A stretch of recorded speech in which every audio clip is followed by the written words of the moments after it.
जय माता दी। नवरात्रों में हम जौ उगाते हैं, कलश स्थापना करते हैं। तो अब नवरात्रों का पूजन पूरा हो जाए तो उसके बाद हमारे मन में सवाल आता है कि हमने जो जौ लगाए हैं या जो कलश स्थापना किया है, उस कलश के जल का क्या करें, उस नारियल का क्या करें और जो जौ लगाए हैं उनका क्या करें। तो देखिए भक्तों, ऐसा होता है कि माता का पूजन हमने कर लिया है। अब क्या है कि अब जो जौ होंगे उनको हम एक पॉलीथीन में डालेंगे और किसी बहते हुए जल में प्रवाह कर देंगे। किसी नदी वगैरह में डालिए जहाँ पर पानी का प्रवाह चलता रहता हो, वहाँ पर आप उनको प्रवाह कर देंगे। इसके बाद बात आती है उसके, जो हमने कलश रखा उसके जल का क्या करेंगे।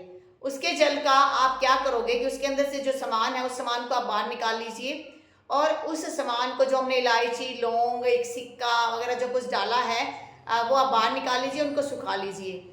और वो जब सूख जाएंगे तो उनको एक लाल रंग के कपड़े में बांध कर एक पोटली बना लीजिए। पोटली बनाने के बाद आप उसे, जहाँ भी आपकी तिजोरी हो, जहाँ भी आप पैसा रखते हो, वहाँ पर आप उसे रख दीजिए। इससे आपके घर में बरकत पड़नी शुरू हो जाएगी। अब बात आती है उसके जल का क्या करना है। उसके जल को आप पूरे घर में छिड़काव कर दीजिए, क्योंकि अब वो जल इतना पवित्र जल हो चुका है कि अगर आप पूरे घर में जब छिड़काव करेंगे तो आपके पूरे घर की जो नेगेटिविटी है वो पूरी खत्म हो जाएगी और दोबारा से कोई भी नेगेटिविटी घर में प्रवेश करने की कोशिश भी नहीं करेगी। अब सबसे इम्पोर्टेंट बात आती है नारियल की।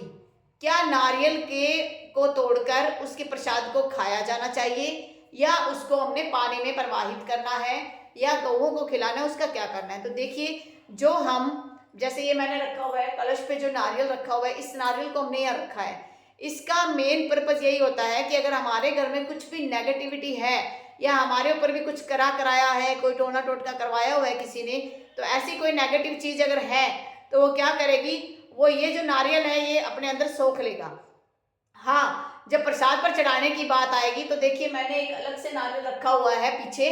तो जब प्रसाद हम बनाएंगे, माता का प्रसाद जो नारियल का चढ़ाते हैं, तो हम उसको उसको बधारेंगे और उसी की जो अंदर से जो टुकड़ियाँ निकलेंगी, जो चिटकियाँ जिसे बोला जाता है, वो निकलेंगी, उसको हम माता को अर्पण करेंगे।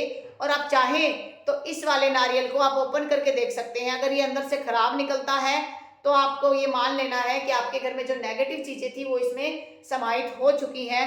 लेकिन अगर ये खराब नहीं निकलता तो आप इसको अलग अलग पार्ट्स में अंदर से जो टुकड़े हैं वो निकाल लीजिए और जो पानी है वो भी आप छिड़क दीजिए या किसी पौधे में डाल दीजिए। और जो चिटकियाँ निकलेंगी, जो नारियल निकलेगा इसमें से, वो आप गौ माता को खिला सकते हैं या आप उसे बहते जल में प्रवाह भी कर सकते हैं। तो आपने पूजा के बाद जौ का क्या करना है, नारियल का क्या करना है, वो मैंने आपको विस्तार से बता दिया है। आशा करती हूँ कि आपको ये बातें अच्छे से समझ में आ गई होंगी और आप इसी तरीके से ये अंतिम जो काम होता है नवरात्रों के बाद उसे करेंगी। माता रानी आप सभी के जीवन में मंगल ही मंगल लाए। जय दुर्गे माँ, जय अम्बे माँ, जय माता।